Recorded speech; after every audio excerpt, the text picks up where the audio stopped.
Selamat sore dan salam sejahtera untuk kita semua. Jadi kita cek dulu kesiapan dalam kegiatan belajar pada sore hari ini. Ya, jadi pimpin dulu dalam doa sebelum kita memulai pelajaran. Selesai. Ya, terima kasih Sapari.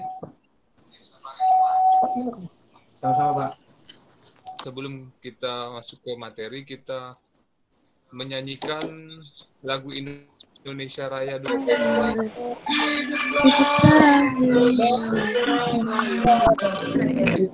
Absen Didik. Jadi ini ada linknya, nanti diisi ya, diklik saja diisi, boleh dicatat dulu, nanti baru absen, jangan lupa. Kemudian untuk kata-kata motivasi bagi anak-anak ya. Jadi kehidupan adalah tempat manusia belajar dan memahami dari yang sedang terjadi. Pendidikan hendaknya tidak hanya mengajarkan soal kerja. Ya, jadi pendidikan itu tidak hanya soal bekerja, dapatkan ilmu itu tidak hanya bekerja, tetapi mengajarkan tentang kehidupan. Ya, jadi pendidikan itu adalah kehidupan baik di masa lalu dijadikan pelajaran dan di masa yang sedang terjadi ini, dan untuk menghadapi apa yang ada dalam di masa lalu itu bisa dijadikan pelajaran di masa yang akan datang. Ya, bahan ajar ya. Jadi Bapak sudah buat ini materinya, nanti bisa dibuka ya. Ke apresepsi ya. Kira-kira gambar yang tertera di slide-nya di presentasi Bapak apa itu? Anak-anak? Prasasti Yupa. Ya, sekali ya, prasasti Yupa. Jadi prasasti Yupa itu terletak di mana ditemukannya? Di Kutai, Pak. Di Kutai ya, ya, kerajaan Kutai. ya, di Kalimantan Timur. Jadi kan materi sebelumnya itu tentang kerajaan dengan materi proses atau teori masuknya Hindu-Buddha di Indonesia. Nusantara itu, Pak. Terutama di Iya, kerajaan. Iya, benar sekali ya. Jadi mengaitkan bukti prasasti Yupa itu tidak ada dikaitkan dengan kerajaan yang ada di Nusantara. Ya, jadi nanti kita lihat jalur mana kompetensi dasarnya yang harus anak-anak kuasai. Ya, jadi kompetensi dasar yang pertama itu 3.5 menganalisis berbagai teori tentang proses masuknya agama dan kebudayaan Hindu-Buddha di Indonesia. Jadi indikator pencapaian kompetensi yang harus anak-anak kuasai itu ya, yang pertama, siswa diharap formasi tentang proses masuknya agama dan kebudayaan Hindu-Buddha ke Indonesia serta pengaruh pada kehidupan masyarakat Indonesia pada masa kini serta menemukan dalam bentuk tulisan ke Indonesia dalam bentuk laporan. Ya. Tujuan pembelajaran ya. Jadi melalui pembelajaran problem based learning, peserta didik diharapkan mampu menganalisis tentang teori masuknya agama Hindu-Buddha ke Indonesia secara kritis, juga mampu membuat laporan hasil kajian tentang teori masuknya agama Hindu-Buddha ke Indonesia sesuai dikaji dari video masuknya agama Hindu-Buddha ke Indonesia. Memiliki sikap responsif, berpikir kritis dan proaktif, kreatif, mampu memecahkan masalah.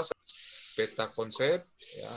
Teori kedatangan agama Hindu-Buddha itu ada Brahmana, Ksatria, Waisya, Sudra, dan arus balik.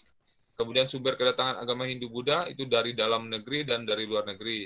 Kemudian yang ketiga, jalur masuknya agama Hindu-Buddha itu dari jalur darat dan jalur laut. Ya. Jadi fokus ditonton, dianalisis dulu. Jumpa lagi di Story Indonesia. Pada episode kali ini kita bakalan membahas mengenai proses masuknya agama Hindu dan Buddha ke Indonesia. Bagaimanakah agama Hindu dan Buddha bisa masuk dan menyebar di Indonesia? Untuk menjawab pertanyaan tersebut, kurang lebih ada 4 teori yang dapat menjelaskannya, guys. Teori-teori tersebut adalah teori mana? Teori Ksatria, teori Waisya, dan teori arus balik. Sebenarnya ada satu teori lagi, yaitu teori Sudra yang dikemukakan oleh Van Weber. Namun teori ini terlalu lemah dan tidak sekuat 4 teori lainnya. Oke guys, langsung saja. Teori pertama, teori Waisya. Yang dikemukakan oleh N.J. Krom ini menyebutkan bahwa golongan Waisya atau pedaganglah yang berperan aktif. Mereka memperkenalkan kebudayaan India yang kental dengan agama Hindu. Meskipun teori ini cukup kuat, namun juga ada beberapa sanggahannya, guys. Yang pertama adalah golongan Waisya ini tidak dapat menguasai bahasa Sanskerta dan huruf awak. mana bahasa dan tersebut digunakan pada kitab Weda, dan J.L. Mons. Menurut teori ini, golongan kesatria atau bangsawan lain ditemukan oleh Bosch dan George Quedes ini menyebutkan bahwa orang Indonesia lah yang berperan aktif menyebarkan agama Hindu dan Buddha. Nah, salam jas merah. Jangan sekali-kali meninggalkan sejarah.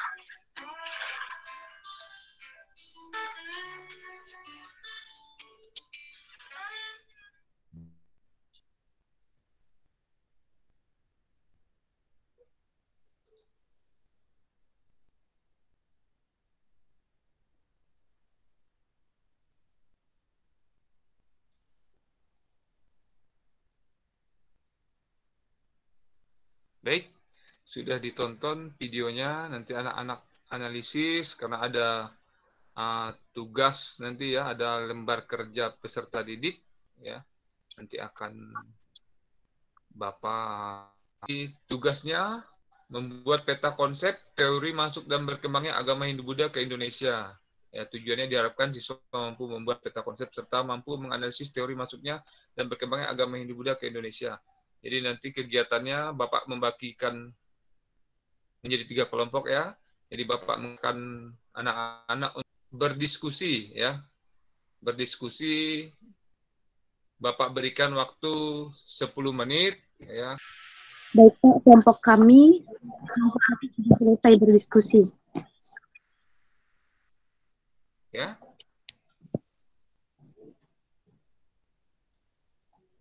Ya, kelompok Cecilias. Oke. Kalau sudah, boleh dipresentasikan hasil diskusi kelompoknya. Bapak persilahkan. Pada kesempatan ini, saya akan mempresentasikan hasil diskusi dari kelompok kami mengenai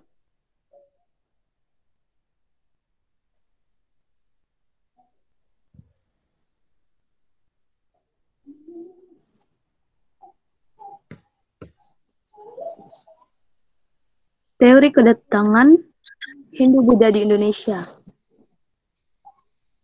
Pertama-tama saya akan membacakan peta konsep teori masuknya agama Hindu-Buddha di Indonesia. Teori Hindu-Buddha terbagi menjadi 5. Yang pertama yaitu teori Brahmana. Yang kedua teori Ksatria. Yang ketiga teori Waisya. Keempat teori Sudra. Dan yang kelima teori arus balik. Menurut para ahli sejarah, cara masuk dan proses penyebaran agama Hindu-Buddha di Indonesia terbagi menjadi 2, yaitu 1. Masyarakat Nusantara berperan pasif, yaitu masyarakat Nusantara mempelajari agama Hindu dan Buddha melalui masyarakat India dan Cina yang datang ke Nusantara. Ini menurut teori Brahmana, Vaishya, dan Ksatria. Yang kedua, masyarakat Nusantara berperan aktif, yaitu masyarakat Nusantara belajar langsung ke India dan Cina untuk mempelajari agama tersebut secara mendalam, kemudian kembali ke Nusantara sebagai penyebar agama tersebut. Ini menurut teori arus balik. Mengerjakan lembar kerja peserta didik, anak-anak sudah mempresentasikannya. Bapak akan menguatkan kembali ya, menguatkan materi yang telah anak-anak pelajari, diskusikan ya.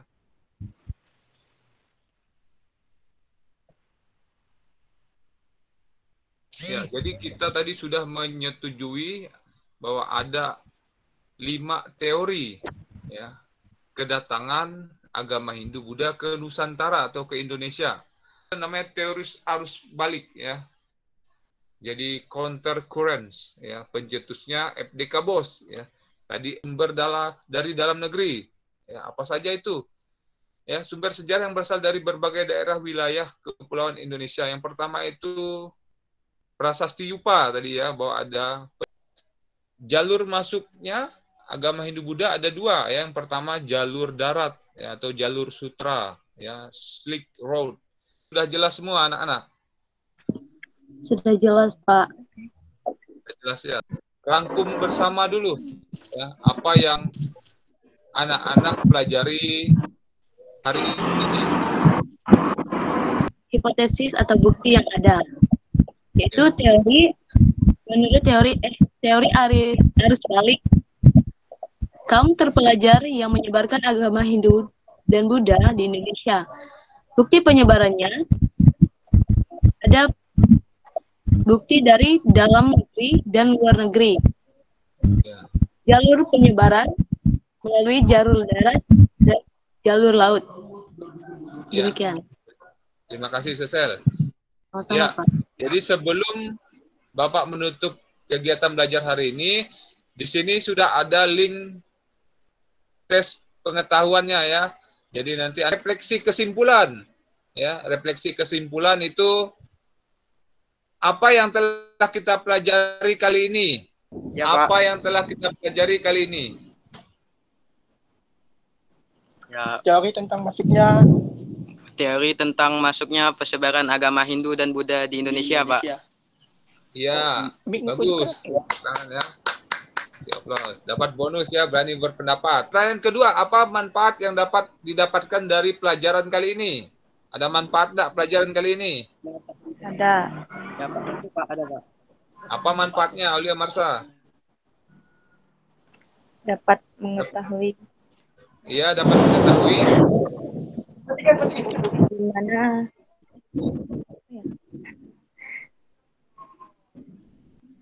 dapat mengetahui teori-teori teori-teori apa yang paling kalian sukai dalam materi pembelajaran kali ini. prasasti Pak. Ada Teori. gambar atau prasastinya ya, ada gambar-gambar atau bukti pennya ya. Iya, Pak. Prasasti ya. Jadi yang disukainya ada gambar prasasti, Pak. Jadi ada bukti peninggalan sejarahnya bahwa benar-benar ada terjadi, Pak. Memberikan apresiasi kepada yang aktif tadi ya, Sesel, kemudian Aulia Marsa, kemudian Pari ya, sudah Ya, Pak. aktif dalam kegiatan pembelajaran hari ini ya. Bapak berikan aplaus ya. Terima kasih. Ya. Sebelum mengakhiri pelajaran, ya Bapak persilakan yang Cecilia tadi juga sudah aktif ya dalam kegiatan pembelajaran untuk menutup tadi membuka sekarang menutup kegiatan pembelajaran hari ini. Baiklah, sebelum kita menutup pembelajaran kita pada hari ini, sebaiknya kita berdoa menurut agama dan kepercayaan. Berdoa dimulai. Berdoa selesai. Ya, terima kasih Cecilia Septiana. Untuk minggu depan kita akan mempelajari tentang penelitian sejarah. Ya, jadi persiapkan anak-anak belajar terlebih dahulu. Kita akan mempelajari tentang penelitian sejarah. Ya, Bapak akhiri. Selamat sore dan salam sejahtera untuk kita semua. Berjumpa di pertemuan selanjutnya. Selamat sore. Salam sejahtera. Jangan sekali-sekali melupakan sejarah. Ya, Pak. Ya, Pak.